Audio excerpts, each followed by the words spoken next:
Assalamualaikum teman-teman kelas 3. Semoga kalian baik-baik saja ya.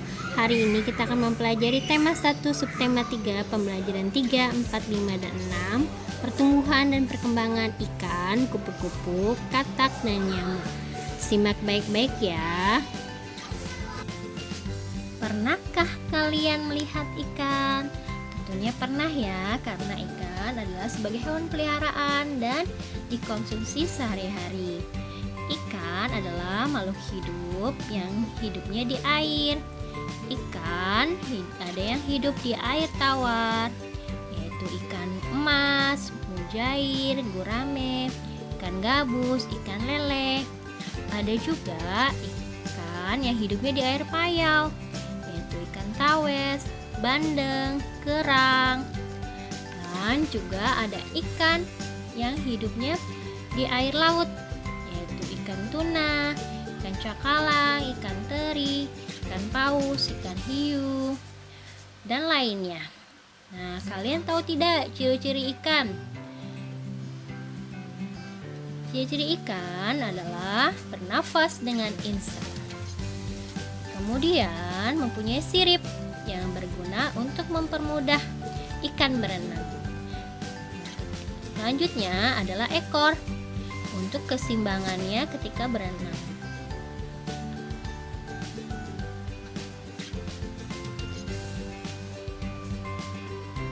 Nah, ada yang tahu tidak bagaimana ikan berkembang biak?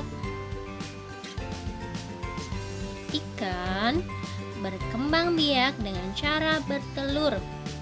Ketika ikan bertelur, jumlahnya sangat banyak dalam sekali bertelur. Bagaimana proses daur hidup ikan? Pertama adalah ikan bertelur,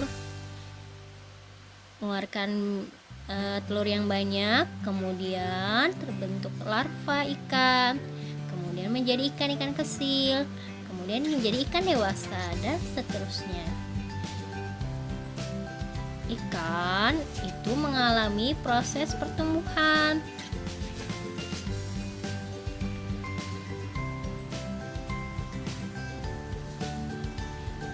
Ikan memiliki insang yang berguna untuk bernafas, sirip yang berguna untuk mempermudah ketika berenang.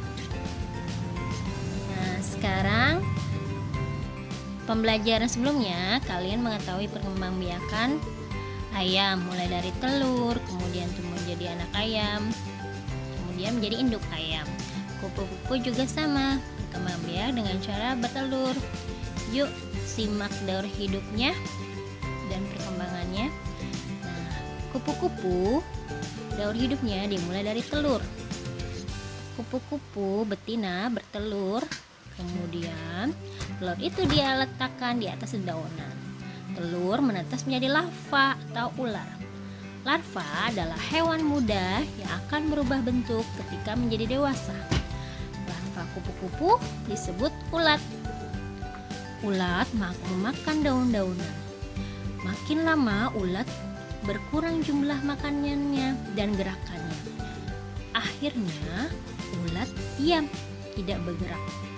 Seiring dengan makin lemahnya gerakan ulat, kemudian ulat membungkus dirinya dengan benang. Benang itu terbuat dari air liurnya. Setelah seluruh tubuhnya terbungkus benang, ulat berubah menjadi kepompong atau pupa. Setelah menjadi kepompong, ulat berhenti makan. Secara perlahan, kepompong berubah menjadi kupu-kupu dewasa. Kemudian kupu-kupu dewasa akan bertelur lagi dan meletakkan telurnya di daunan. Telur akan menetas menjadi ulat dan berubah lagi menjadi kepompong, kemudian menjadi kupu-kupu lagi. Begitu dan seterusnya. Pernahkah kamu melihat katak? Pasti pernah ya.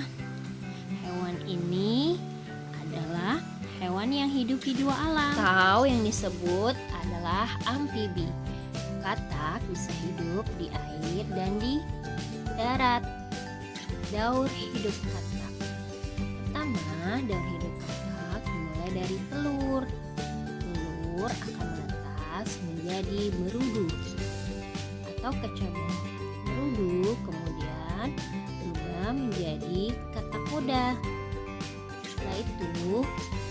berubah menjadi katak dewasa. Telur hidup katak memiliki tahapan yang berbeda-beda. Katak betina bertelur meletakkan telurnya di daun di bawah air. Kemudian telur menetas menjadi beruduh. Beruduh berubah menjadi beruduh tanpa kaki. Lalu berubah menjadi beruduh dengan kaki. Kemudian berubah menjadi katak muda dengan ekor. Terakhir berubah menjadi katak dewasa tanpa ekor. Pernahkah kalian gigit nyamuk? Bagaimana rasanya tubuh kita ketika digigit nyamuk? Tentu pasti merasa gatal-gatal, bukan? Nah, ada yang tahu tidak daur hidup nyamuk? Daur hidup nyamuk dimulai dari nyamuk dewasa bertelur, kemudian telur menetas menjadi jentik. Jentik lalu berubah menjadi pupa. Pupa berubah menjadi nyamuk dewasa. Nyamuk bertelur di atas air. Ketika nyamuk bertelur, jumlahnya sangat banyak. Nyamuk bisa menyebabkan penyakit. Salah satu penyakit yang ditimbulkan yaitu penyakit demam berdarah. Nyamuk demam berdarah menggigit manusia yang menyebabkan menjadi demam. Bahkan di beberapa kasus bisa menyebabkan kematian. Selain itu, ada beberapa penyakit lagi yang disebabkan oleh nyamuk. Kita harus menanggulanginya. Caranya, kita harus menyingkirkan penyebabnya. Salah satu penyebab banyaknya nyamuk adalah banyaknya tergenangnya air. Air tergenang dari kaleng-kaleng bekas yang tidak terpakai, kemudian nyamuk bertelur di sana. Selanjutnya juga kita harus menjaga kebersihan lingkungan, mengubur barang-barang bekas, kemudian dan menguras kamar mandi. Nah, menjaga kebersihan lingkungan adalah termasuk perilaku hidup bersih agar kita terhindar dari penyakit. Yuk kita jaga kebersihan lingkungan agar tubuh kita menjadi sehat. Terima kasih pembelajaran hari ini. Semoga bermanfaat teman-teman. Wassalamualaikum warahmatullahi wabarakatuh.